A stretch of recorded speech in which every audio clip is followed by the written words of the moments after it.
सिंध जे वॾे वज़ीर सैयद मुराद अली शाह फैसल कॉलोनी में इमारत जी गैर कानूनी अदावत जो नोटिस वरितो आहे। अहम ख़बर खां नाज़रीन वांखे आगाही ॾियूं पिया त सिंध जे वॾे वज़ीर सैयद मुराद अली शाह फैसल कॉलोनी में इमारत जी गैर कानूनी अदावत जो नोटिस वरितो आहे। वॾे वज़ीर सैयद मुराद अली शाह जे नोटिस बाद सिंध बिल्डिंग कंट्रोल अथॉरिटी इमारत ड्राहे पट करे छॾी।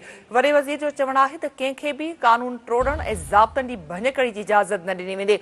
वॾे वज़ीर जो चवणु आहे त कंहिं बि इलाइक़े में गैर कानूनी अदावतूं बर्दाश्त न कई वेंदियूं। सिंध जे वॾे वज़ीर सैयद मुराद अली शाह फैसल कॉलोनी में इमारत जी गैर कानूनी अदावत जो नोटिस वरितो आहे। वॾे वज़ीर सैयद मुराद अली शाह जे नोटिस बाद सिंध बिल्डिंग कंट्रोल अथॉरिटी इमारत ड्राहे पट करे छॾी।